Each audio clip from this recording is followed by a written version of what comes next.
Joel Rufino dizia: a esquerda não tem que ter uma política de segurança pública, a esquerda tem que ter uma política de proteção dos direitos. O que o Alessandro Barata dizia: não é direito à segurança, é segurança dos direitos, né? Olá pessoal, bem-vindos ao 34º episódio do podcast Segurança dos Direitos, o seu podcast sobre segurança pública, política criminal, criminologia, direito penal e afins. Estamos aqui hoje na aprazível cidade do Rio de Janeiro, porém não no aprazível e costumeiro bairro da Glória, e vocês já vão entender por quê, para gravar este episódio do podcast Segurança dos Direitos, que é um episódio muito especial. E é muito especial porque ele marca o início de um novo tempo, vamos dizer assim, para esse podcast. A partir de agora, a gente pretende gravar episódios mais dinâmicos, com mais análise de conjuntura, com mais pessoas participando.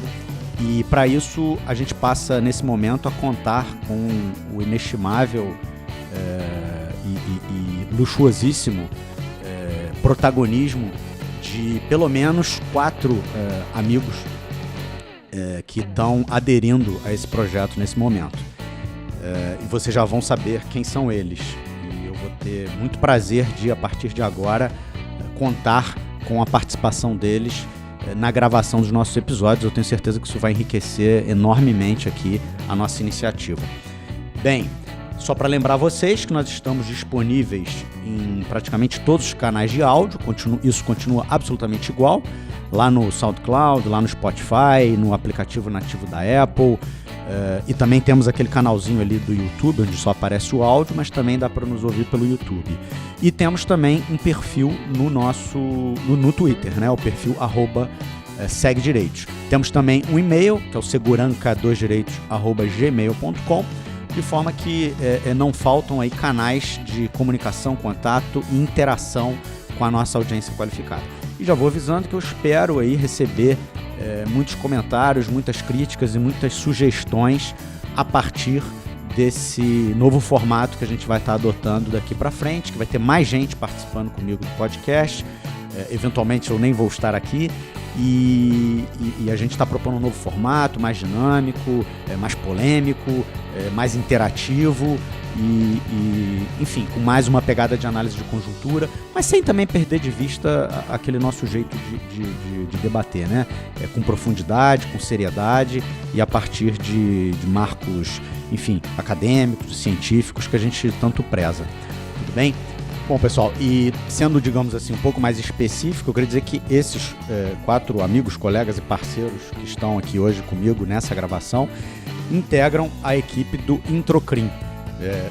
E se é que vocês já não conhecem, vocês terão a oportunidade também de conhecer melhor, através dos nossos episódios, o que é o Introcrim, a proposta do Introcrim, os cursos que o Introcrim oferece e todas as atividades que ele desenvolve. Esse novo projeto, esse novo formato do podcast é, digamos assim, fruto dessa parceria, né, entre o podcast Segurança dos Direitos e o Introcrim. Então, eu passo a palavra para a Juni começar aí as apresentações. Obrigada, Rafael. Quero cumprimentar aqui todo mundo que está na mesa, à distância ou presencialmente, porque pela primeira vez também acho que esse é um episódio que acontece ao mesmo tempo no Rio de Janeiro, em São Paulo e em Curitiba, né? Porque a gente que é do Introcrim e que vai, enfim, colaborar agora aqui no Segurança dos Direitos, não está sempre junto, né? A gente tem essa questão geográfica aí para resolver, então acho que vai ser interessante também até por causa disso, né? Vai abrir novos horizontes aqui para as possibilidades do podcast, enfim, essa presença que a gente tem em vários outros lugares. Bem, meu nome é Juni Cirino dos Santos, eu sou mestre em Direito pela Universidade Federal do Rio de Janeiro, sou doutoranda em Direito Penal pela Universidade Estadual do Rio de Janeiro, sob orientação do professor Nilo Batista, e Eu sou professora e, enfim, colaboradora do Introcrim, que é um projeto de, digamos, democratização do conhecimento criminológico. Assim. A nossa ideia é trazer um debate criminológico de uma maneira bem mais horizontal e ampla para o maior número de pessoas possível, porque a gente sabe que existe um interesse, assim, especialmente por parte de pessoas que estão dentro do direito, mas também por pessoas que estão fora, enfim, ter um acesso a esse debate, a esse pensamento mais crítico, né, dentro da criminologia. E espero que a gente possa contribuir aí de uma forma positiva para essa audiência, que já é uma audiência, com certeza, bastante, enfim, exigente, né, com o conteúdo que esse programa traz. Legal. Vou passar agora a palavra para o Tiago. Oi, pessoal. Me chamo Tiago Araújo. Já participei aqui com o Rafael no final do ano passado de um episódio cujo enfoque era abolicionismo, né? Sou mestre em Direito pelo UFRJ, mestre em Sociologia pelo UPERJ e leciono na área de Criminologia, na Universidade Cândido Mendes, no Instituto de Criminologia e Política Criminal e com os meus 3 companheiros do Introcrim, que é efetivamente um projeto que tenta suprir uma lacuna tanto do ponto de vista da formação acadêmica típica das graduações no Brasil, quanto do ponto de vista, por assim dizer, comunicacional, público, né, de se discutir ideias criminológicas, né? Nossa parceria tem rendido uma série de cursos, seja o online, seja o presencial, e também produção de conteúdo online, né, no YouTube, enfim. Então é um prazer estar com vocês. Muito bom. Como o Thiago lembrou bem, de fato, ele esteve aqui comigo num episódio muito festejado, né, aqui do nosso podcast. A galera, o feedback foi muito positivo, muito intenso. Bom, queria agora passar a palavra para o Krug, que se encontra na aprazível cidade de Curitiba. Olha, eu não sei se é tão aprazível assim quanto o Rio de Janeiro, mas efetivamente falando diretamente de Curitiba. E vou comprar briga com quem falar que é a República de Curitiba. Tá? Por favor. Bom, fala galera, meu nome é Ricardo Krug, é um prazer estar aqui participando dessa nova etapa do Segurança dos Direitos, né? Eu sou coordenador da iniciativa do Introcrim, que a Juni já apresentou, o Rafael já comentou, o Thiago também já falou, né? Eu sou mestrando em Criminologia pela Faculdade de Direito do Largo São Francisco, na USP, sob orientação do professor Maurício Dieter. Sou especialista em Direito Penal e Criminologia pelo Instituto de Criminologia e Política Criminal do professor Juarez Cirino dos Santos. E também sou certificado pela Universidade de Colômbia, né, em Nova York. Também uma outra fase dos meus estudos aí nesse processo de desbravar a criminologia. E realmente eu queria dizer que é realmente um prazer estar aqui com vocês, estar aqui compartilhando desse baita projeto que o Rafael idealizou e que espero que o Introcrim possa, de alguma forma, contribuir com esse projeto e fazer ele cada vez mais dinâmico, cada vez mais legal, mantendo sempre esse padrão que o Segurança dos Direitos desde sempre teve. Vai ser um desafio para nós, mas eu acredito que a gente vai conseguir manter esse nível de criticidade, de seriedade que o Rafael tem imposto a todos os episódios. Legal, muito bom. Queria agora passar a palavra para o nosso amigo Caio, que está na mais ou menos aprazível cidade de São Paulo. Olá, meus caros, é um prazer estar aqui. Meu nome é Caio Patrício Almeida, eu sou advogado criminalista, sócio do escritório Dieter e Simões, sou integrante do Introcrim, mestre em Direito Penal e Criminologia pela Universidade de São Paulo, especialista pelo Instituto de Criminologia e Política Criminal do professor Juarez Cirino dos Santos. E integrante também da iniciativa do Introcrim e desse nosso projeto de democratização do conhecimento criminológico. Como já falei, é um prazer estar aqui, embora à distância, na cidade de São Paulo, que não sei nem se é possível dizer que é aprazível, e acho que vai ser uma nova etapa muito legal do nosso, essa junção dos nossos projetos com o podcast, para que a gente possa debater e efetivamente ingressar mais a fundo ainda nesse campo da criminologia. Legal. Muito bom, muito bom. Então, pessoal, a gente tem uma proposta, né, de roteiro para hoje, e a gente pretende, digamos, atacar alguns temas aqui que estão mais ou menos pré-selecionados. E a ideia é que a gente fale um pouquinho sobre o Supremo está em vias de decidir um recurso extraordinário do Ministério Público sobre a constitucionalidade da prisão, da prisão como decorrência imediata da condenação no âmbito do Tribunal do Júri. Né? A gente quer falar um pouquinho sobre esse tema, que é um tema da hora, até porque a lei nova, né, a reforma a qual se submeteu recentemente o processo penal brasileiro, recebeu uma norma que estabelece, digamos, essa prisão automática para aquelas penas superiores a 15 anos. Então a gente quer falar um pouquinho disso aqui no início. A gente quer falar também um pouquinho sobre uma decisão relativamente recente do TJRJ, que em sede de apelação decidiu sobre, de certa forma, equiparou a interceptação telefônica ilegal à interceptação de dados de WhatsApp. Né?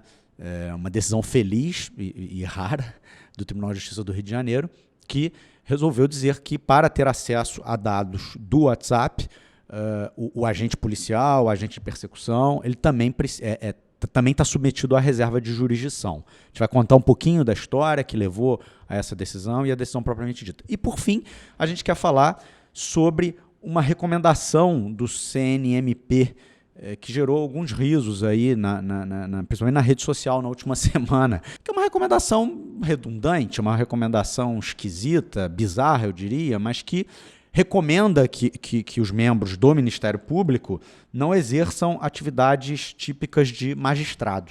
Né? A gente vai conversar um pouquinho sobre isso aqui também. Bom, então começando, eu queria passar a palavra para a Juni, que vai fazer uma apresentação breve aqui para a gente do tema da prisão decorrente da condenação no âmbito do Tribunal do Júri. A gente vai discutir um pouquinho isso aqui. Bom, pois é, Rafael. Essa lei que veio decorrente, né, do dito pacote anticrime, ele é uma lei que, por um lado, está ali trazendo um entendimento sobre a antecipação da pena, né, do cumprimento da pena, que é consonante com o debate que foi feito no ano passado, tanto no STF como, me parece que foi um debate bastante popularizado, assim, né, sobre o entendimento do artigo do Código de Processo Penal que fala sobre isso, né, sobre o cumprimento da pena só depois do trânsito em julgado das sentenças condenatórias. E, por outro lado, quando ela vai fazer alterações nos artigos sobre o Tribunal do Júri, no Código de Processo Penal, essa lei, né, a 13.964, ela, e eu vou tomar a liberdade de ler o trecho da lei, ela se contradiz e ela coloca ali uma possibilidade de, nos casos de condenações a uma pena igual ou superior a 15 anos de reclusão, o juiz poderá determinar a execução provisória das penas, e é essa a expressão que eles usam, acho que é importante ressaltar isso, com expedição do mandato de prisão, se for o caso, sem prejuízo do conhecimento de recursos que vierem a ser interpostos. Então, se por um lado ela proíbe a execução provisória das penas, por outro lado, no júri, ela abre essa exceção de uma maneira absolutamente arbitrária, né, que determinando aí para penas condenatórias igual ou superiores a 15 anos de reclusão. E é muito interessante porque, além dessa alteração no Código de Processo Penal, também tem um recurso extraordinário que está pautado para ser julgado ainda esse semestre no STF, vindo do Ministério Público de Santa Catarina, com repercussão geral, que mais ou menos, se trata mais ou menos dessa questão, né? Que na verdade, o caso é sobre uma prisão provisória que foi decretada em função da condenação, né? Sem os fundamentos da prisão provisória, só em função da condenação no Tribunal do Júri, e que, na prática, não passa de uma maneira de você antecipar a pena, né? E isso está para ser discutido, essa possibilidade de você fazer essa antecipação no tribunal do júri já vai ser discutida no STF agora. Entendi. E é curioso, Júnior, que da onde vem a eleição desse critério pelo legislador, né, de estabelecer que penas iguais ou superiores a 15 anos no âmbito do tribunal do júri podem ser executadas imediatamente, enquanto penas inferiores a esse patamar permanecem no regime legal, no regime normal, que é o que veda a antecipação, a execução antecipada da pena. Né? Quer dizer, da onde que, em que medida o tamanho da pena do sujeito pode ser relevante para estabelecer se ele poderá ser submetido ao regime de execução provisória da pena ou não. Né? O que você acha disso, Krug? Fala um pouco para a gente. Sabe, Rafa, me impressiona que algo como isso seja aventado, seja pensado, seja considerado não só a partir do critério de um critério temporal, né, como se uma quantidade de anos pudesse justificar um tipo diferente de interação, de punição, de processo, um processo específico para certos tipos de réus, porque, para além disso, o que me chama a atenção é como se utiliza o argumento dessa soberania do tribunal do júri, né, de como o tribunal do júri funciona como essa condição tão única dessa instituição dentro do nosso orçamento, dentro do nosso ordenamento jurídico, para, ao invés de garantir direitos, ou seja, de exercer a função básica do direito penal, que é limitar o poder de punição do Estado, se utiliza uma garantia do acusado, que é o julgamento pelo tribunal do júri, para condená-lo ainda mais, para impor a ele uma forma de punição diversa, uma forma de punição mais gravosa. Né? Porque eu acho que é importante a gente lembrar que a competência do tribunal do júri ela é para julgar os crimes dolosos contra a vida. Né? Logicamente, por isso, seria possível se dizer, a partir de uma perspectiva talvez de bens jurídicos, que os julgamentos que ocorrem no tribunal do júri são julgamentos muito sérios. São julgamentos que tratam de uma matéria muito séria. Mas justamente por isso é que essa competência está delimitada lá no artigo 5º. Ela está delimitada no rol de garantias e direitos individuais.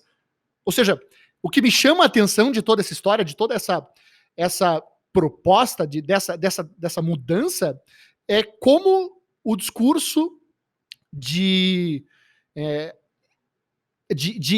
agravamento, né, das condições processuais de um réu é utilizado, criado, é construído com base numa garantia deles. Ou seja, a garantia que você tem de ser julgado pelo tribunal do júri é utilizada contra você para justificar uma forma mais gravosa de intervenção penal. Isso é o que mais me choca nisso. Um pouco na esteira desse teu comentário, Ricardo, é interessante porque o argumento do Ministério Público de Santa Catarina seria que o Estado, enfim, tem o dever de garantir uma proteção eficiente aos direitos fundamentais, e, ao mesmo tempo, se pautar pelo princípio da soberania dos vereditos no tribunal do júri. Só que, assim, esse argumento de que da proibição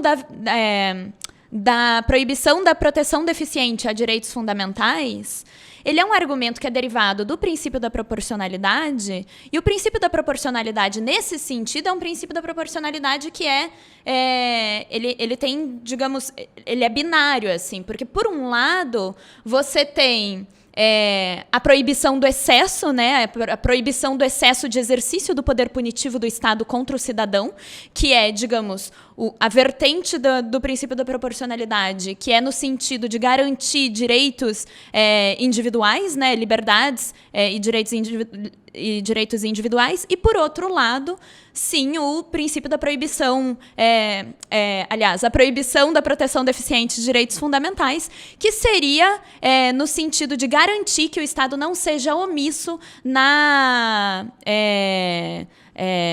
enfim, na garantia ou na concretização dos direitos sociais. Só que aí é uma coisa muito engraçada, e o teu comentário me lembrou um pouco isso. no intuito de não permitir que o Estado se omita em fazer a defesa, em assegurar aqueles direitos fundamentais no sentido de direitos sociais, ele faz, ao mesmo tempo, uma violação aos direitos individuais. Então, ali tem um paradoxo, assim, sabe? É um paradoxo de tentativa de proteção de direitos em que você está, por um lado, subtraindo um direito para... né, tentar garantir ali do outro lado.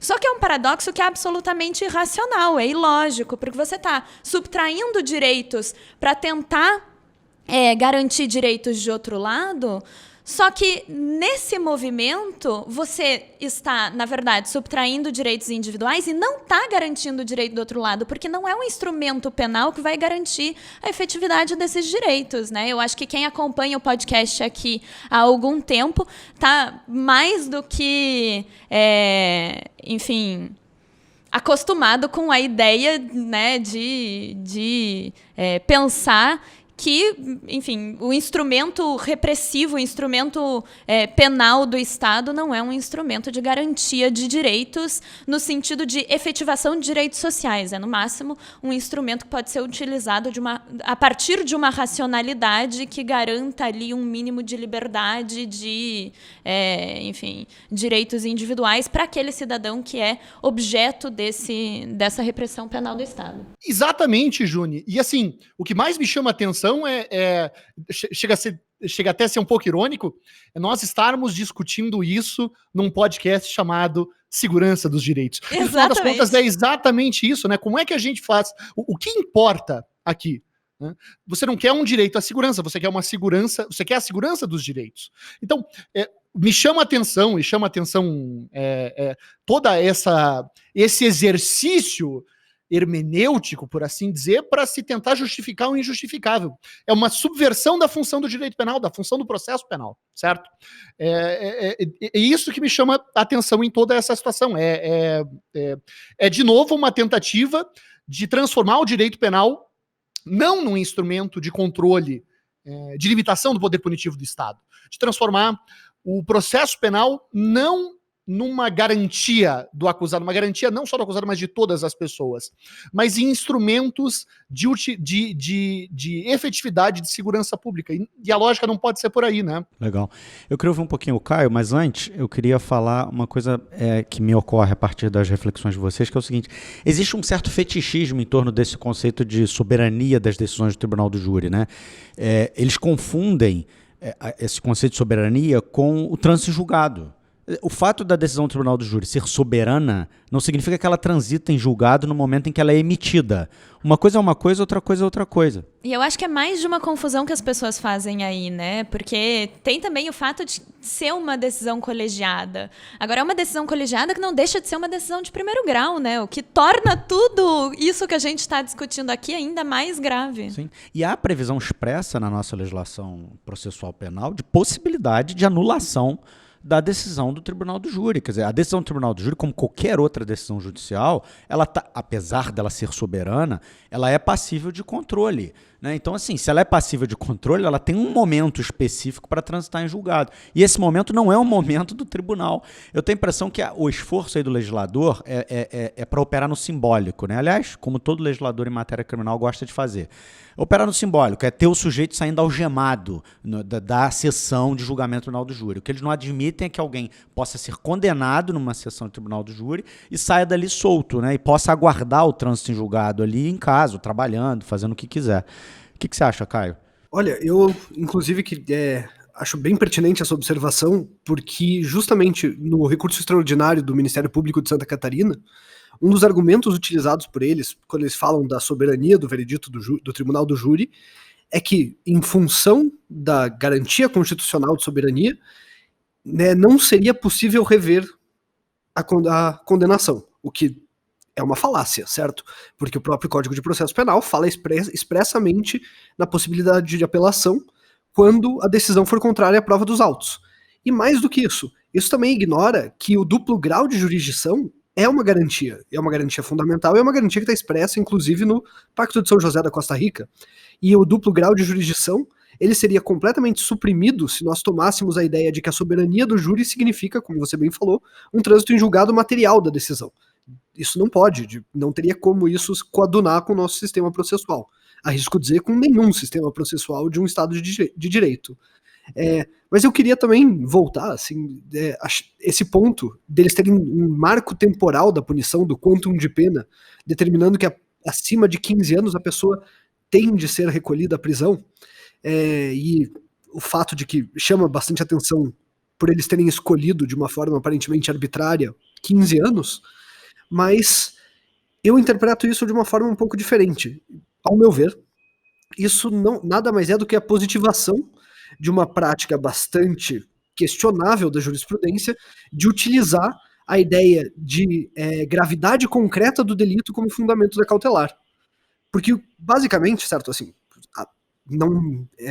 já é bastante sedimentada a ideia de que é impossível você determinar uma prisão cautelar com base na gravidade abstrata, mas nós vemos em decisões judiciais o tempo todo esse argumento ser driblado dizendo que eles não estão fazendo referência à gravidade abstrata, eles não estão dizendo que homicídio é grave, mas eles estão fazendo referência à gravidade concreta, dizendo que este homicídio é especificamente grave.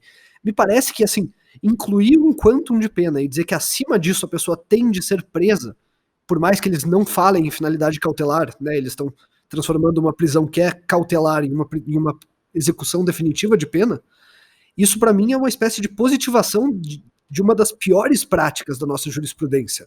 É um ponto que não só ele é estranho, parece assim, ter sido incluído na lei sem absolutamente nenhum estudo, nenhum debate aprofundado sobre por que esses 15 anos, mas ele reflete justamente essa tendência da jurisprudência, que há muito tempo vem sendo questionada pela dogmática, pela doutrina e por diversos juristas críticos, mas eu não vejo nenhum arrefecimento com relação a isso. Me parece muito bem sedimentada na nossa jurisprudência nacional. Então, ao meu ver, essa alteração legislativa ela está inserida dentro dessa racionalidade, de você transformar a prática penal em uma lei positivada e assegurar a continuidade dessas decisões, desse fundamento. Legal. Thiago, o que você acha desse? Eu acho que medidas como essa são muito ilustrativas para a gente perceber o quão patético é o Brasil, né? Em especial na via do judiciário. Vocês vejam, eu sei que quem é de fora do direito, em geral, pode ter a impressão de que o direito é um ambiente muito técnico, muito teórico, muito reflexivo no âmbito da produção de decisões, etc. Mas, no fim das contas, é tudo política. E, no caso brasileiro específico, é pequena política. É política vulgar, de gabinete, tosca. E agora, fica muito claro, por exemplo, eu convido a todos, revejam no YouTube a decisão do ministro Toffoli quando da discussão da execução provisória da pena. Lá ele já estava claramente levantando a bola para ser cortada depois. Ele faz uma referência explícita ao júri. E vejam, nesse âmbito, a questão objetiva, de um lado, é político-criminal.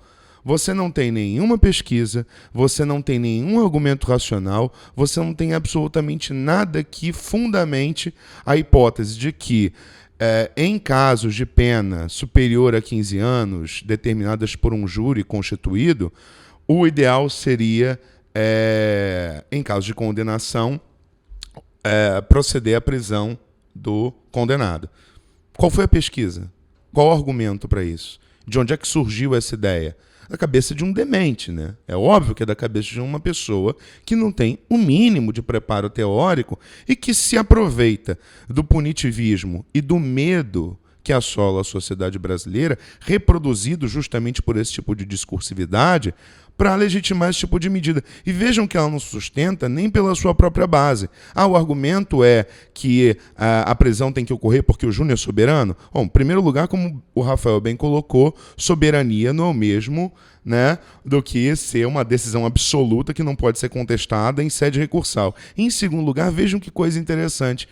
O júri é absoluto? Perfeito. Mas o júri condena ou absolve, não é o júri que atribui a pena. Então, no fim das contas, a soberania que se está alegando é de um juiz que vai passar justamente a atribuir a pena, no mínimo de 15 anos, justamente para garantir a prisão direta do condenado. O júri não tem absolutamente nada a ver com isso, ainda que aparentemente o tenha. É só retórica, é só argumentação rasteira e patética sem um pingo de racionalidade. Basicamente, é o que eu vejo quando eu apercebo uma decisão desse tipo. O Thiago tá me lembrando de uma coisa muito interessante aqui, que é o seguinte. Há pouco tempo atrás, a nossa legislação processual penal contemplava aquele recurso que se chamava protesto por novo júri. Era uma hipótese em que, se o sujeito tivesse sido condenado a 20 anos ou mais, ele automaticamente era levado a um novo júri. Porque olha o espírito da legislação de 40, né? Como ela é protetiva do acusado. Se o sujeito tinha uma pena de 20 anos, aí sim ele tinha que ter outro júri, porque 20 anos era muito, né? E ali na perspectiva de proteção dos direitos do acusado. E não raro eu via, naquele tempo, juízes fixando penas em 19 anos e 6 meses para não deixar o cara alcançar 20 e não ter o protesto por novo júri. Agora eu vejo um movimento inverso, quer dizer, eu vejo uma legislação que tem um outro espírito, que não de proteger o acusado, mas sim de promover o controle penal a qualquer custo, e eu já antevejo, em cima do que você falou, juízes fazendo essa manobra patética, de pegar um sujeito que poderia perfeitamente pagar uma pena de 10, 11, 12 anos, porque foi um homicídio tentado, não é qualificado, etc., e levar para 15 uma fraude à lei. Né? Como a gente vê acontecer tanto, muitos juízes fazem isso para escapar da prescrição, né? Faz uma conta de chegada, estabelece a pena pensando que, se a pena for menor que aquela, o crime estará prescrito. Vai ser muito comum juízes no âmbito do tribunal do júri estar esticando a pena para 15 anos para poder fugir, para poder permitir a execução imediata da pena. Ou seja, o juiz que deveria, de certa maneira, assim como os intelectuais na esfera dogmática, conter o delírio do legislador, ele literalmente está fazendo o quê? E vai acontecer mesmo. O legislador levantou a bola para ele cortar. Vai ser basicamente a prática que a gente vai observar. Não tem a menor dúvida. Não, e coloca uma situação assim bastante delicada, na medida em que quantos outros crimes graves a gente vê com penas tão altas quanto as penas possíveis no tribunal do júri, que as pessoas vão passar a querer, não sei, enfim, por quais fundamentos, mas vão passar a fazer, digamos, uma militância pela possibilidade de execução provisória da pena. Esquizofrênico, Enfim, latrocínio. É isso que eu ia dizer, o maior exemplo era o latrocínio. O latrocínio é o 20 exemplo a 30, mais... pena Exato. mínima de 20, pena máxima de 30. Quer dizer, é isso. Por que no latrocínio o sujeito tem o direito ao trânsito em julgado e no júri de 15 anos? É bizarro isso, é bizarro. Criou aqui uma situação absolutamente esquizofrênica, arbitrária, enfim. Muito bom. Bem, a gente tá acompanhando com muita atenção esse recurso extraordinário e prometemos voltar aqui a esse assunto no podcast quando isso estiver de alguma forma delineado, estabelecido no âmbito do Supremo Tribunal Federal. Já adianto, contudo, que não temos muitas esperanças do que virá daquela Corte Superior, mas a ver. Bom, pessoal, avançando aqui um pouco por aquilo que posso chamar do nosso segundo bloco, a gente queria tratar agora de uma decisão recente do Tribunal de Justiça do Estado do Rio de Janeiro, que, em sede de apelação criminal, anulou uma condenação de primeira instância que considerava como lícita uma prova obtida por policiais, no caso, na espécie, policiais rodoviários federais, uma prova resultante de consulta de dados de WhatsApp. Né? Eu vou contar a história muito rapidinho para vocês, só para vocês entenderem os fatos que ensejaram essa decisão, essa boa decisão. Dois garotos vindo pela Via Dutra em direção ao Rio de Janeiro foram abordados por policiais rodoviários federais. O carro estava absolutamente regular, a situação pessoal deles estava absolutamente regular, não encontraram nenhuma droga dentro do carro, absolutamente nada, tudo certo. Não obstante isso, foram levados para um galpão da Polícia Rodoviária Federal, que fica localizado aqui no bairro da Pavuna, aqui já na cidade do Rio de Janeiro. Né?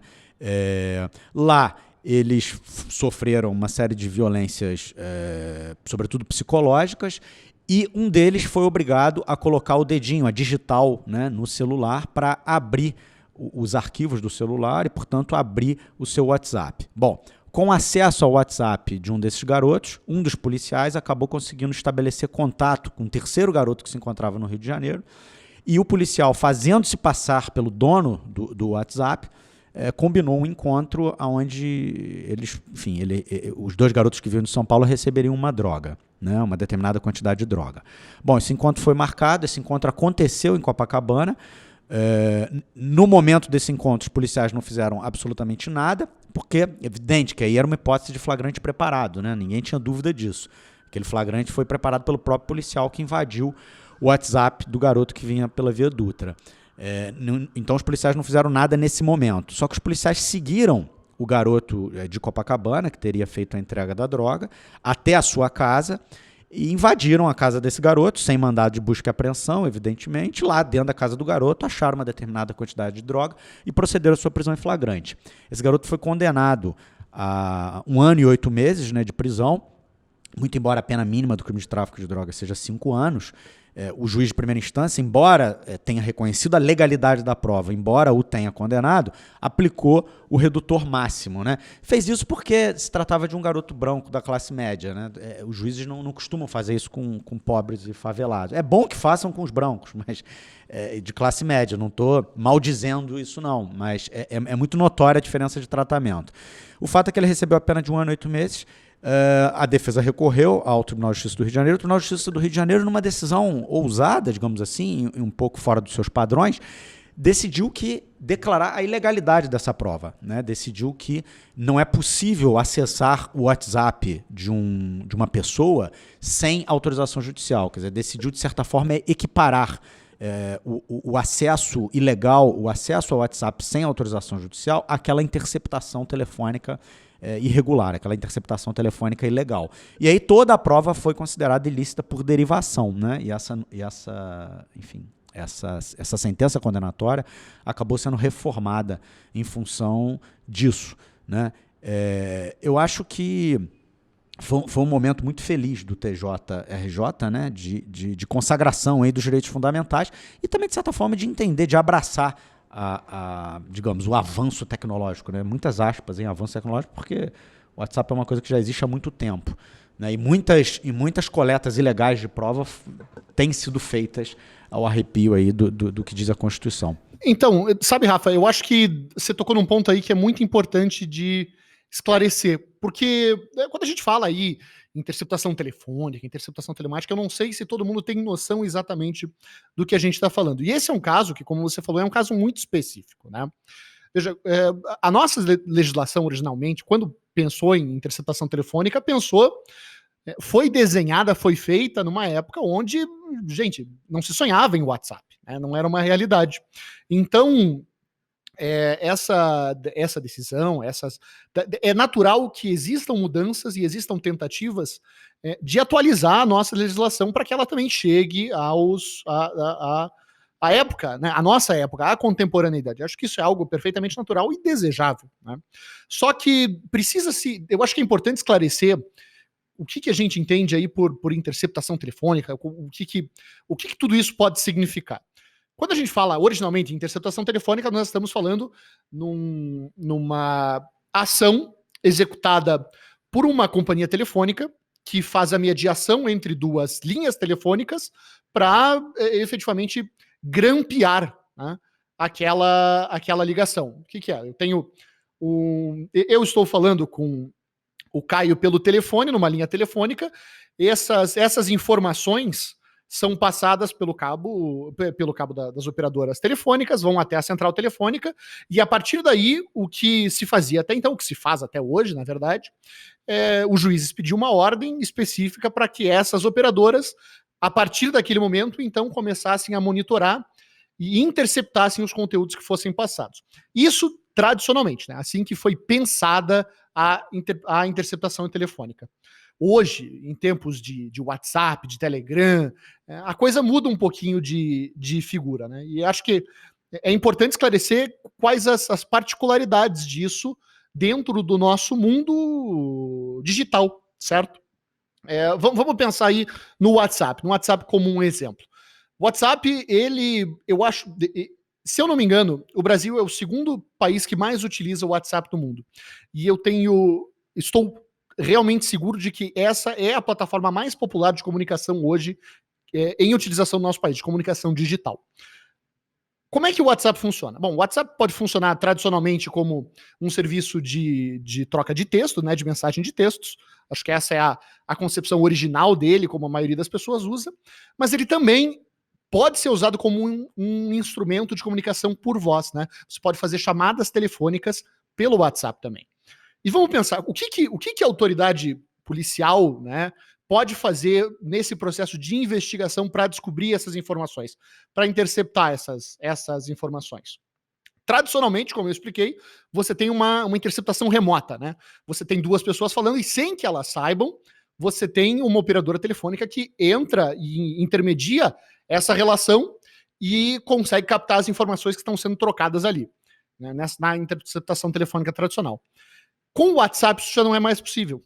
Por quê? Porque as informações numa conversa de voz são criptografadas entre as duas pontas. Vamos pensar mais ou menos o seguinte, é como se se o meu celular e o celular do Caio, cada um tivesse uma senha, tivesse uma chave. E só com a junção dessas duas chaves, que não ficam disponíveis para o servidor do WhatsApp, é que eu consigo decodificar as informações que estão sendo passadas. Fora isso, digamos que, vá lá, o juiz expedisse uma ordem, não, que se intercepte a comunicação entre todas as comunicações feitas entre o celular do Ricardo e o celular do Caio. Por mais que essa interceptação fosse feita, você não conseguiria saber atingir o conteúdo dessas informações, porque elas estão codificadas, elas estão criptografadas. Então, essa função tradicional, onde não tem a interação do usuário, nas conversas de voz não é possível. O que você podia fazer, todavia, mas queria requerer algum nível de engenharia social pelos investigadores, né, seria tomar o celular do investigado enquanto ele não estivesse vendo, ou em alguma outra circunstância onde ele não ficasse sabendo. Tudo isso, é claro, mediante uma autorização judicial, para daí, com o celular em mãos, instalar um aplicativo nele, né, um cavalo de Troia, que conseguisse gravar todas as conversas originadas por aquele telefone. Isso seria uma opção para você fazer uma interceptação de voz. Mas, de novo, se a autoridade policial quisesse fazer isso, ela precisaria ter o celular do investigado em mãos para conseguir instalar esse programa, para conseguir instalar esse aplicativo de gravação de conversas, esse cavalo de Troia. Se a gente for pensar em mensagem de texto, a coisa muda um pouquinho de figura. Primeiro, da mesma forma que eu não consigo fazer uma interceptação remota da voz, eu tampouco consigo fazer uma interceptação remota das conversas de texto. Por quê? Porque tudo isso, todos esses dados passam por um processo de criptografia, que só pode ser quebrado com a ciência das duas chaves, com o conhecimento dessas duas chaves, dessas duas senhas, que ficam gravadas fisicamente somente nos celulares vinculados àquela conversa. Por mais que eu intercepte os dados, eu não consigo entender o conteúdo das conversas, porque eu não tenho as chaves necessárias para decodificar esse conteúdo. Qual que é a alternativa que resta à autoridade policial? Ele poderia fazer um espelhamento desse celular. Como assim? Então, sabe quando vocês usam o WhatsApp Web, né? Você vai lá, tira uma foto de um QR Code no teu navegador, daquela imagem, aquele quadradinho, e daí você consegue acessar as mensagens da tua conta, do teu celular, do teu WhatsApp no computador? É exatamente esse processo que os investigadores poderiam fazer. E ao que me consta, isso é muito similar ao que aconteceu, inclusive, na própria Vaza Jato. Eu acho que na Vaza Jato talvez até tenha sido um pouco diferente, mas teve um caso, agora que você falou, eu me lembrei, mas eu não estou com tempo, enfim, não consigo verificar agora, mas tem um caso que foi exatamente isso, assim, que os garotos, ou o garoto, sei lá, foi detido, levado à delegacia, e não sei exatamente se foi o delegado, se foi um policial, o escrivão.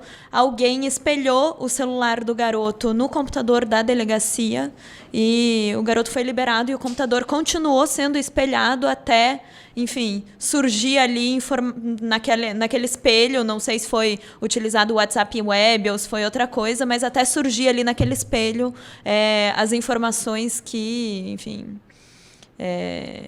eram necessárias para os interesses policialescos ali em jogo.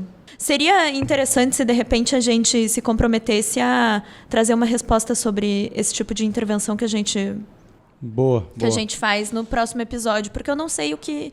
Isso foi algo que me ocorreu agora, Não, de eu algo tenho- que eu já ouvi e que eu não sei exatamente qual foi o desfecho da história. Não, uma hipótese muito parecida. Mas sobre isso eu tenho uma dica para audiência qualificada, que é o seguinte: é muito fácil você, dentro dos ajustes do WhatsApp, estabelecer que o WhatsApp não permaneça logado no computador que o espelhou. Ah, Né? sim. Porque a galera não se liga nisso. A galera, às vezes, espelha o WhatsApp num computador de uso comum, não desloga e a pessoa só entrar ali no WhatsApp Web que tem acesso àquilo tudo ali. Só que é muito fácil ali no ajustes do WhatsApp, tem a ferramenta que desabilita esse log automático, vamos dizer assim. Não, realmente, eu acho que a tua dica é fundamental, viu, Rafa?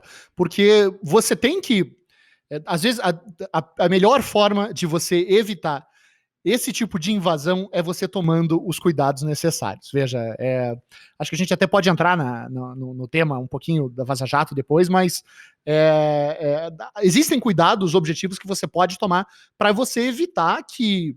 Não vou nem falar em questões de acesso judicial, né?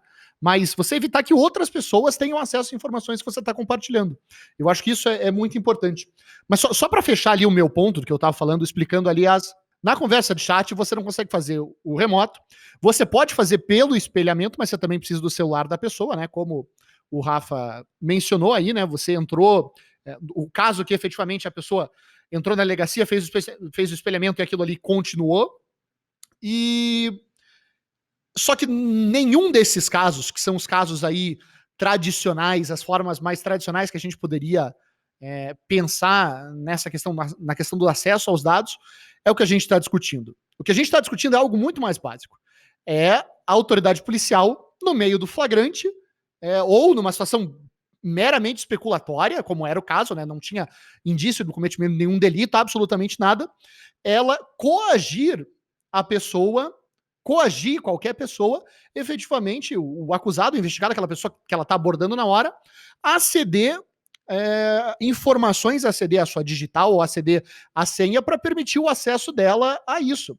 E isso, veja, já desde 2014, a partir do Marco Civil da Internet, né, já poderia se dizer isso, né, o artigo 7º, se pouco me falha a memória, do Marco Civil da Internet já falava na inviolabilidade, no sigilo de toda e qualquer comunicação privada armazenada.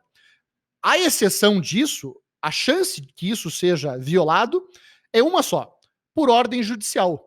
E a grande questão é essa, né? Como é que pode a autoridade policial, que não é autoridade judicial, determinar o cumprimento, determinar que o acusado, que o investigado, que a pessoa que está sendo abordada ceda informações que são invioláveis, que são sigilosas suas. Ela não tem essa autoridade. Caio, o que você acha dessa decisão? Olha, essa decisão, ela me surpreendeu muito, de forma positiva, é claro. Ela foi, inclusive quando eu vi a repercussão que ela teve, inicialmente a minha suposição é de que a decisão fosse justamente no sentido oposto, fosse dizer que a prova era lícita e etc. Porque embora a regulamentação legal seja bem clara nesse sentido, não é possível esse tipo de acesso à prova, essa forma de atuação da força policial. É muito comum nós vermos, e eu acredito que isso é uma forma de manifestação de uma jurisprudência defensiva, o judiciário simplesmente fazer vista grossa, ignorar todas essas inconsistências. E especialmente no Tribunal de Justiça do Rio de Janeiro, que tem aquela infame súmula 70, que diz que o fato de ser baseada exclusivamente na palavra dos policiais não invalida uma condenação por tráfico de drogas, cuja redação já é assim uma ilustração perfeita de jurisprudência defensiva. Ela não diz que é permitido isso, ela diz que não invalida que os juízes façam isso sem ter nenhuma outra prova. Eu imaginei que fosse seguir nesse caminho, porque é muito comum nós vermos as denúncias feitas pelo Ministério Público narrando uma sequência de fatos que é completamente inverossímil, coisas que nunca aconteceriam na vida real. O sujeito é abordado pela polícia. Aí ele espontaneamente mostra para a polícia onde ele guardou as drogas. Aí ele espontaneamente abre o celular e começa a negociar drogas com uma terceira pessoa, a polícia comparece na casa dessa terceira pessoa que espontaneamente convida os policiais para entrarem. E a denúncia desse caso seguiu exatamente essa técnica narrativa. Falou que assim, tudo foi um grande caso de serendipidade, né? Os agentes policiais deram a sorte de se depararem com todas as provas necessárias e com o grupo de criminosos mais cooperativo de todos. E a apelação reverteu a condenação, o tribunal reverteu a condenação em sede de apelação justamente com base na palavra dos réus, certo? Quer dizer, não eram os réus, não foram eles denunciados. As testemunhas. Mas os sujeitos que foram abordados pelos agentes policiais, os proprietários dos telefones. O que é algo, assim, sensacional, porque o que se espera do judiciário é que ele tenha ainda alguma ligação com a realidade e que ele saiba, que os juízes, desembargadores, ministros, ao lerem denúncias desse tipo e ao compararem isso com assim, a vida real, as coisas como elas de fato acontecem, despertem uma certa desconfiança nessa narrativa e digam, ó, ou esse grupo de pessoas estava a fim de ser condenada e contribuiu de todas as formas para isso, ou alguma coisa foi violada aí no meio. Então foi uma surpresa muito positiva para mim, muito bom ver que ainda é possível, ainda há esse espaço dentro da advocacia criminal, ainda é possível você preservar os direitos das pessoas, ainda que seja uma minoria das decisões que sigam esse caminho, mas ainda é possível você suscitar, advogar pelo respeito das garantias fundamentais. Achei que foi uma decisão muito boa e muito diferente do clima geral do judiciário que nós temos visto. E escuta, Caio, foi 2-1 contra o voto do relator. Isso eu não tinha percebido. Não foi o relator encaminhava o voto para não reconhecer a ilegalidade. Foi o revisor e o vogal que... O que você achou, Thiago, disso? Não, eu achei fantástica a decisão. De fato, fiquei espantado quando eu li o teor da coisa. E é interessante, como o Krug tinha colocado, né, a função do direito penal num Estado liberal, democrático, é justamente a contenção do poder punitivo. Mas quando você vai observar, as agências policiais respeitam a lei tão somente quando ela serve para punir. E, a despeito da lei numa lógica utilitária vulgar, né, tudo é permitido se for para apanhar quem se quer apanhar. E óbvio, né, há de cima para baixo, em toda a esfera institucional, uma retroalimentação desse tipo de processo. Vejam que quem está nos ouvindo vive num país em que o sujeito que atualmente ocupa o Ministério da Justiça interceptou uma ligação do ex-presidente da República e da presidenta da República e não foi punido. Por quê? Criou-se a extinção de punibilidade por pedido de desculpa. Ou foi mal. Não, isso é uma questão muito válida de se trazer também, né? Porque essa questão das interceptações telefônicas ou do acesso a dados sigilosos durante a investigação é uma questão que abrange várias outras questões, né? Como isso, como, enfim, autorizações que são estendidas no processo investigatório sem a autorização do juiz. Enfim, o prazo determinado ali para autorização daquela interceptação é estendido sem uma nova autorização, ou então que acabam durante o processo de investigação abarcando outras interceptações que não só aquela que era o objeto da autorização. Então, tem várias questões aí que podem ser discutidas, né, no âmbito dessa questão das interceptações telefônicas, interceptações das comunicações. Não, eu acho que vocês estão 100% certos, mas o que mais me chama a atenção disso tudo é que a gente tem que admitir um negócio, né? O brasileiro é um povo criativo. Então, realmente, e é engraçado como esse nível de criatividade nem sempre é bom, né? Você vê uma grande criatividade, inclusive os agentes de justiça, não só para criar justificativas, mas para criar formas de se burlar essas exigências legais, né? As regras do jogo para você fazer, para você trabalhar, para você efetivamente tentar garantir a eficiência do processo penal. Você vê, se você parar para pensar claramente, você não tem sequer viés político conhecido para a coisa. Porque se você tivesse, por exemplo, um jurista conservador, ele ia defender a aplicação do processo penal como ele efetivamente ia ser mais conservador no âmbito dos desenvolvimentos tecnológicos e a partir da interceptação telefônica clássica para justamente a partir dela entender o desenvolvimento das tecnologias e ter uma visão mais passiva da coisa, só que é puro reacionarismo. É basicamente isso, é puro reacionarismo e o exemplo é dado de cima a baixo, em toda a cadeia de poder. Supressão de direitos, pura e simples. Basicamente isso. E essa criatividade nem sempre é uma coisa boa, né?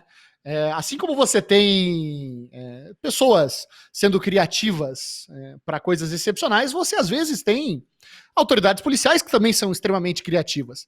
E uma coisa que eu cheguei a ver em alguns processos quando eu trabalhava na promotoria de inquéritos aqui no Paraná é uma prática dos juízes dos delegados que falavam, não pode pegar o celular da vítima, do acusado, não pode fazer aí esse processo que talvez pudesse ser interpretado como interceptação telemática, ou mesmo como um acesso aos dados desse celular. Então tá bom, eu vou fazer o seguinte, eu vou pegar esse investigador que tá aqui na minha delegacia, eu vou nomear ele como um perito ad hoc, e o que ele vai fazer? Ele vai pegar o celular e vai tirar fotos do conteúdo, vai tirar print do conteúdo e colocar ali. Gente, essa é a grande questão. O celular não tem senha? Não interessa. Não pode a autoridade policial pegar o celular. A forma correta de se fazer isso é bem simples. Não tem nada fora da casinha. É a seguinte, você tem um celular apreendido, o policial não mexe no celular. O policial não mexe no celular porque não é para mexer no celular. Porque a lei é clara. Para mexer no celular, só pode fazer mediante autorização judicial. Então, mesmo que você seja criativo para falar, não, vou nomear um perito ad hoc para fazer e vai tirar e vai construir, da mesma forma, por mais criativo que você seja, ainda se esbarra no mesmo problema. Não tem autoridade judicial, não tem decisão judicial, é absolutamente ilegal e nula qualquer prova decorrente dessa interceptação, desse acesso a esses dados. Bom, aproveitando que você fez essa menção à criatividade do povo brasileiro, existe aquela... Não é precisamente um esporte, acredito, mas um jogo de crianças que é inspirado no cricket, mas que é chamado de formas bem diferentes, de acordo com a região. Então, em alguns lugares chamam de bats, de bate-ombro, de taco, que é basicamente o seguinte, são grupos você precisa de no mínimo 4 jogadores, 2 vão ocupar os tacos, 2 vão ocupar as casinhas, e eles, a partir daí, têm que marcar pontos, cruzando os tacos ou derrubando a casinha com a bola. O interessante do bets é que, se você sair de uma rua e for observar as crianças jogando na rua do lado, as regras são completamente diferentes. A única coisa que você tem de constante nesse jogo é o fato de que você tem que ter 2 tacos e 2 casinhas e uma bola. Em alguma medida, eu vejo o processo penal brasileiro da mesma forma como eu enxergo o bets. Você tem um milhão de interpretações diferentes, ninguém consegue entrar em acordo sobre uma regra geral, mas as regras existem. As pessoas simplesmente ignoram elas em favor de das suas variações interpretativas. Então a gente vê isso, assim, em todos os casos que nós comentamos hoje. Uma regra nova que excepciona o princípio da presunção de inocência quando a condenação for expressiva no tribunal do júri. Uma forma de atuação policial que já é tão arraigada, tão assim, sedimentada, que ela ignora frontalmente a legislação sobre o tema, e ainda assim ela acaba sendo, na grande maioria das vezes, digamos, aceita pelos tribunais, encampada pelos tribunais. E daí a gente tem, né, já fazendo um vínculo com o próximo ponto, o Ministério Público interpretando e depois desinterpretando ou desautorizando que ele pode atuar como juiz, se ele achar que assim é possível. É um grande bets. Absurdo, absurdo. Eu acho que é pertinentíssimo esse comentário, Caio. Vocês viram o que saiu essa semana, o que o Ministério Público, a recomendação que o Ministério Público teve que fazer para os seus promotores, para que, olha, gente, não atuem como juízes. Gente, a que ponto nós chegamos que o órgão máximo do Ministério Público tem que falar isso para os promotores? Isso é genial. É assim, é uma recomendação dos fiscais da lei aos fiscais da lei, dizendo a lei vale para vocês também. Mas é uma recomendação, não é uma norma vinculante. Só rapidinho aqui, para quem não sabe do que a gente está falando, essa semana saiu a recomendação número 1 de 2020 do Conselho Nacional do Ministério Público, né, pela Corregedoria Nacional do Ministério Público. Conhecimento daqueles que talvez não saibam, a Corregedoria Nacional do Ministério Público, ela serve a todos os ministérios públicos, né, federal e estaduais. E essa recomendação, enfim... diz que os membros do Ministério Público devem se abster de praticar atos que sejam privativos de autoridades judiciárias. Quer dizer, uma recomendação da Corregedoria Nacional do Ministério Público, tendo que lembrar aos seus próprios membros que eles são membros do poder executivo, do poder administrativo e não do poder judiciário, né? A que ponto chegamos que precisamos lembrar as pessoas disso? Onde você pertence? Vê então que a analogia do Caio é meio incompleta, né? Porque é pior que o jogo. Porque por mais que o jogo difira de rua para rua, as crianças pelo menos combinaram antes e seguem a regra em cada partida. Consegue ser pior e mais tosco.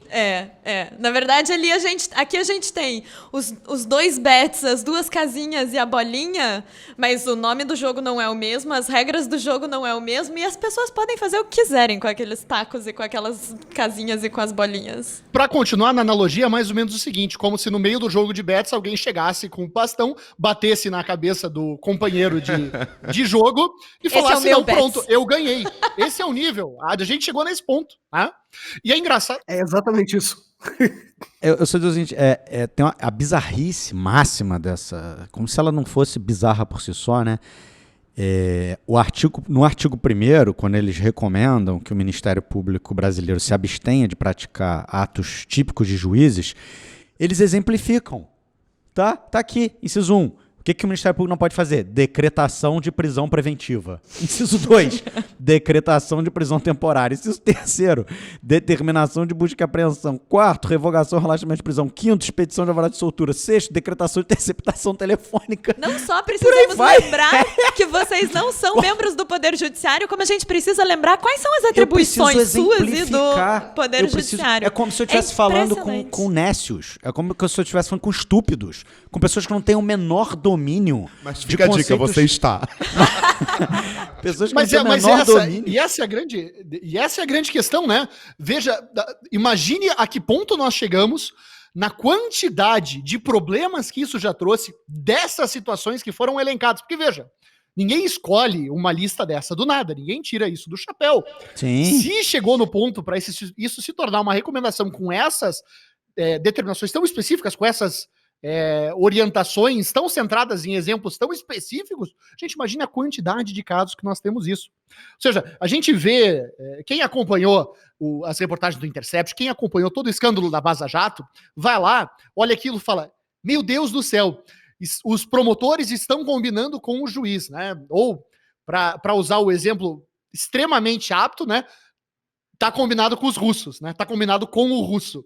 Gente, isso chega a ser muito pior, porque você não precisa nem convidar, você não precisa nem combinar com os russos mais, não precisa nem combinar com o juiz. Não, pode deixar que eu, Ministério Público, agora estou suprimindo o juiz. A gente tinha a figura do juiz inquisidor, agora nós temos a figura do promotor inquisidor. Eu me recordo, acredito que foi na segunda metade do ano passado que começou a circular, através de WhatsApp, essas coisas, uma cota ministerial do Ministério Público de Santa Catarina, em que um promotor determinava o arquivamento de uma investigação e expedia um alvará de soltura.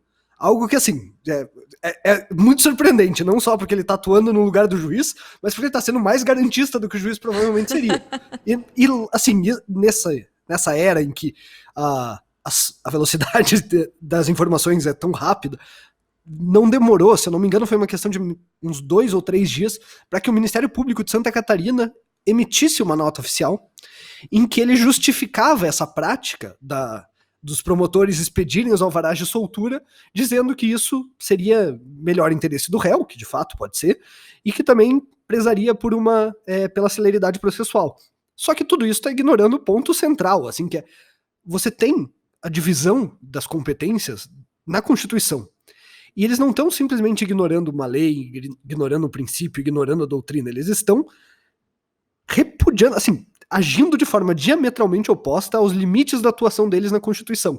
E não é, a gente pode ficar chocado com isso, mas não é tão diferente do que aconteceu há uns anos atrás, quando o Ministério Público tomou para si o poder de condução das investigações.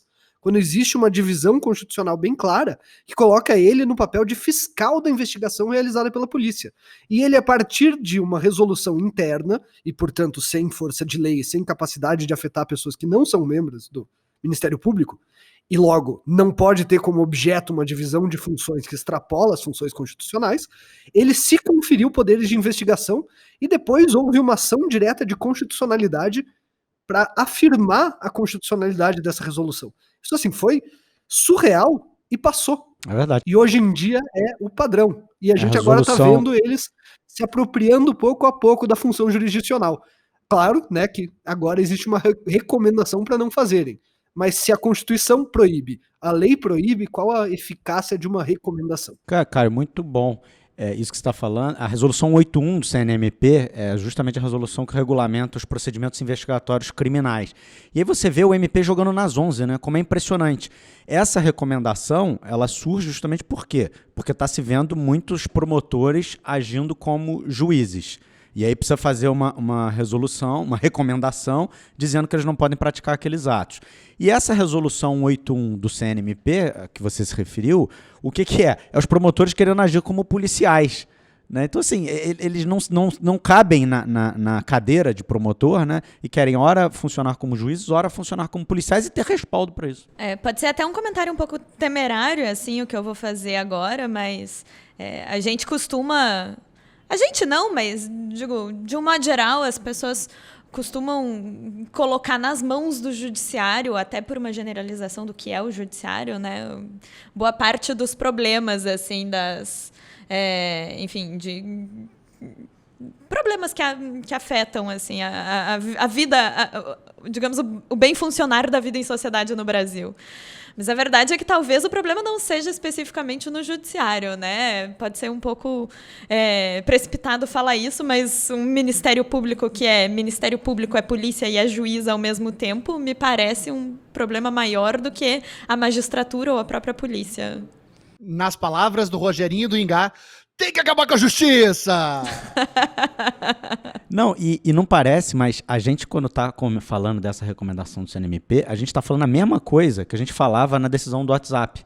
Porque são os agentes públicos que, ao invés de ficarem no seu quadrado, tal e qual estabeleceu a Constituição, quer dizer, a polícia ela tem poderes investigatórios respeitando a reserva de jurisdição. O Ministério Público tem... É o titular da ação penal pública. O juiz deve julgar. Quer dizer, o que a gente está falando no programa todo é como que esses agentes públicos estão saindo das suas esferas de atribuição constitucionalmente desenhadas e invadindo as esferas dos outros. E isso tudo com o mesmo pano de fundo, que é o quê? Expansão do poder punitivo. É tudo para expandir o poder punitivo. Não, e você percebe com clareza, e eles percebem, não tem vácuo de poder. Não existe vácuo de poder. Então, no momento em que algum agente do poder público passa a agir além daquilo que ele poderia pela sua competência, pelas suas funções, e nada acontece, isso vai se tornando prática reiterada. Vai acontecer no Ministério Público, vai acontecer na polícia, vai acontecer na magistratura, vai acontecer em todas as esferas, e é a prática brasileira. Não se tem saída para isso a curto e médio prazo. Né? Não acaba aí também, né? A gente vê cortes superiores legislando, enfim. É uma irresponsabilidade assim, com as próprias atribuições constitucionais muito grande. Bom, muito bom, pessoal. Acho que o bate-papo foi muito legal, muito interessante. Adorei o dinamismo aqui da conversa. Espero que a audiência qualificada também tenha gostado, e estou muito satisfeito da gente estar inaugurando aí essa nova era, essa nova fase do nosso podcast Segurança dos Direitos, que agora é feito em parceria com a galera do Introcrim. É um prazer tê-los aqui. Bom, eu vou então, encerrando o nosso podcast, o nosso episódio, passar a palavra aí para a galera, já dar o tchau para a nossa audiência qualificada. Com um tradicional pedido de indicação de um livro. que eu sempre peço a indicação de um livro que não seja um livro jurídico, né? Que seja um livro aí que, enfim, colocado na mesa para abrir aí a cabeça da nossa galera e fazer a galera pensar um pouco fora da caixinha. E eu não costumo indicar nada, né? Porque eu faço toda semana, enfim. Mas hoje, excepcionalmente, eu quero fazer uma indicação que é de um livro que eu estou lendo e que eu estou achando muito legal. O livro do Siddhartha Ribeiro. Ele, se não me engano, é um neurocientista, biólogo por formação, se não estou enganado. O título do livro é O Oráculo da Noite, a História e a Ciência do Sonho. É um livro muito bom. O Siddhartha é um sujeito muito bem posicionado politicamente. Eu já o ouvi falar várias vezes. Ele tem um monte de vídeo no YouTube. Ele já participou de alguns podcasts também. Queria até ver se um dia a gente conseguia tê-lo aqui no Segurança dos Direitos. É um cara ótimo. E o livro dele é excelente. É um trabalho realmente de fôlego sobre essa ciência do sonho, né? Sobre essa coisa das experiências oníricas. E ele reconstrói isso historicamente. E explica com muita clareza como que isso tem a ver aí com o nosso dia a dia, com o nosso momento de vigília. É isso. Queria então passar a palavra agora para a Juni, para ela dar o tchau e deixar a sua dica para a galera. Bom, Rafael, eu agradeço. Esse debate que a gente teve aqui hoje, acho que foi muito interessante. Acho que essa parceria tem... Tivemos um bom começo assim para essa nossa parceria. Espero que seja frutífera, inclusive para sua audiência qualificada, né? Que agora será a nossa audiência qualificada. Quero confortar todos vocês que estão ouvindo que a nossa presença não vai ser assim, né, massiva todas as semanas. A gente vai continuar conduzindo entrevistas individuais, a gente vai tentar equilibrar as entrevistas com episódios mais dinâmicos, como esse de hoje, mas não se preocupem que a essência do Segurança dos Direitos permanece. A gente só vai entrar aqui com uma colaboração no sentido de força braçal mesmo, né? A minha recomendação, para fugir um pouco da recomendação que eu fiz na vez que eu participei, que foi uma recomendação literária, eu vou fazer uma recomendação um pouco mais séria e que eu acho que conversa muito com o episódio que a gente gravou aqui hoje, que é Os 11, Os Bastidores do STF. É um livro escrito por 2 jornalistas, o Felipe Recondo e Eduardo Weber, se não me engano. Enfim, é Recondo e Weber, acho que é Felipe Recondo ou Luiz Weber, Eduardo Weber, enfim. Que conta um pouco os últimos 20 anos da história do STF, da atuação do STF, enfim, da maneira como os ministros se relacionam, não só internamente, mas externamente também, né? Conta um pouco esse processo de crescimento do STF em termos de protagonismo social, assim. Acho um livro interessantíssimo, não é um livro complicado, denso, difícil de ler, mas é um livro que acrescenta bastante na formação de todo jovem jurista, de uma pessoa que, enfim, está entrando agora na advocacia, em alguma carreira jurídica. Acho que é uma dica importante que conversa muito com isso que a gente falou aqui, né? Dessa sobreposição de funções e poderes. Então vamos lá, Tiago, mas sem repetir, tá? A recomendação de dezembro, por favor. Como sempre, é um prazer agradecer ao Rafa por essa parceria que a gente conseguiu fazer a partir do Introcrim e do Segurança dos Direitos. Agradecer a audiência.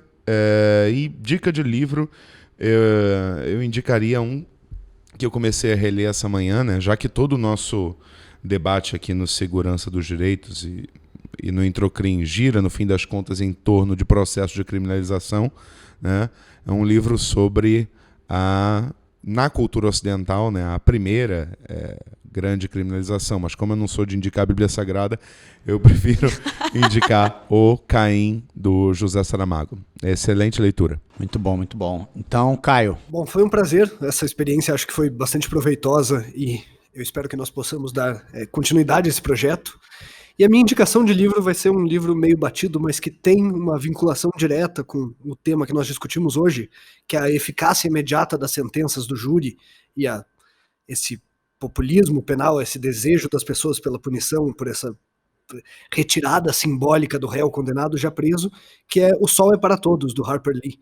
Esse livro, né, To Kill a Mockingbird, ele tem que ser lido com, digamos, você tem que ser lido de uma forma crítica, mas nele você tem a raiz de diversas inconsistências e frustrações possíveis a partir desse tipo de expectativa das pessoas de punição a partir de um processo de julgamento pelo júri. Aproveitando na mesma linha, fazer uma recomendação secundária, tem um livro, chama-se O Diabo e Sherlock Holmes, que reúne uma série de reportagens que foram publicadas no The New Yorker, se não me engano, e nela tem uma reportagem específica chamada Um Julgamento pelo Fogo, que conta a história de um caso de pena de morte realizado no Texas e um processo que a acusação foi bastante espetacular, de um sujeito que saiu de casa, acordou em meio a um incêndio que acabou tirando a vida dos seus 2 filhos, ele foi retirado das chamas pelos seus vizinhos e depois foi condenado pela morte desses filhos, pelo incêndio criminoso, e recebeu a pena de morte. Essa reportagem ela acompanha o estágio final do processo desse sujeito, em que ele estava numa figura jurídica bem específica, que é uma espécie de apelação de uma condenação transitada em julgado, dirigida ao governador do estado. Como o caso se deu no Texas, isso adiciona uma questão a mais. Há uma tradição histórica no Texas de que nunca houve uma comutação de pena de morte. E esse é um caso em que havia uma gritante injustiça contra o sujeito, e ainda assim deu-se prevalência, digamos, a essa jurisprudência defensiva, se é que poderíamos dizer assim, e a aplicação da pena de morte para logo em seguida ser reconhecida a inocência do sujeito em uma revisão criminal. Então, deixo essas 2 recomendações. Vai lá, Krug. Foi um real prazer participar hoje do podcast. Eu tenho certeza que essa parceria ainda vai crescer e vai trazer coisas muito boas aí para essa audiência qualificada de segurança dos direitos. Estou muito curioso, confesso, para saber o que vocês acharam dessa primeira tentativa, desse primeiro programa. Tem todas as mídias sociais aí que o Rafael já falou lá no começo da transmissão, para saber, eu acho que é muito importante para nós escutarmos de vocês. O que vocês acharam, o que vocês gostaram, todas as sugestões e críticas pertinentes. Mas do nosso lado, do lado do Introcrim, que começa a participar em conjunto aí com o Rafael no desenvolvimento de segurança dos direitos, e especialmente enquanto Ricardo, eu quero dizer que foi realmente um prazer fazer essa gravação no dia de hoje, que eu estou muito animado para os próximos projetos que nós vamos ter. E como indicação de livro, eu vou falar que, eu pensei em um monte de coisa e eu tenho certeza que a minha decisão foi uma decisão boa. Eu acho que por tudo que a gente falou, eu quero indicar o livro do Vladimir Neto, Lava Jato... Não, brincadeira. Na verdade, o livro que eu queria indicar para vocês, que eu queria deixar para vocês, é um livro do Carlo Ginzburg, que eu imagino que muita gente já conheça, chama-se O Juiz e o Historiador, né? The Judge and the Historian. Que veja, sempre que a gente fala em processo penal, sempre que a gente fala em avanço dos limites dos papéis, na instrumentalização de todo o aparato do poder estatal, do poder punitivo para fins específicos, para fins escusos, para fins diferentes daqueles de limitação do poder punitivo do Estado, esse livro me vem muito à memória, né? Eu não vou entrar muito no assunto porque eu acho que vale a pena vocês lerem, mas na verdade é uma análise por um historiador de um caso muito famoso na Itália de um anarquista que teve que depois de uma série de problemas nos julgamentos dele, né, em 7 julgamentos, foi condenado num caso terrível, num caso de desvalorização, um caso terrível, um caso de vilipêndio das garantias processuais de uma pessoa com fins claramente políticos. Olha, é um baita livro, eu recomendo para todos vocês, e eu tenho certeza que quem lê vai gostar muito. Ótimo, ótimo. Muito legal. Então estamos chegando, antes de declarar aqui o final do episódio, eu queria falar, o Introcrim tem um Instagram, não tem? tem um perfil, é que eu sou completamente ausente do Instagram. Sim, enquanto Segurança dos Direitos está no Twitter, no @Segurança dos Direitos, nós estamos no Instagram, no @Introcrim. Se quiserem deixar comentários por lá também, são muito, muito bem-vindos. E vamos compartilhar aí com o Rafael também, para saber como é que foi essa recepção de vocês dessa nova... Formato. Essa nova etapa. Essa nova etapa. Legal. Eu sou muito cobrado pela audiência qualificada para ter perfil no Instagram. Não vou ter, e agora menos ainda, já que tem Introcrim. O Introcrim tem o perfil Exatamente, utilize no Instagram nosso... e vai ser esse o canal Isso. para falar no Instagram, para falar com o Segurança dos Direitos. Exatamente. Então, @Segurança dos Direitos no Twitter e @Introcrim no Instagram. E quem quiser conferir também o nosso canal do YouTube, também é youtube.com/Introcrim, lá onde nós postamos, né, vídeos gratuitos, videoaulas, mini cursos e diversos materiais relacionados ao estudo da criminologia. Perfeito. Então tá bom, pessoal. Muito obrigado pela audiência e até a próxima. Um grande abraço.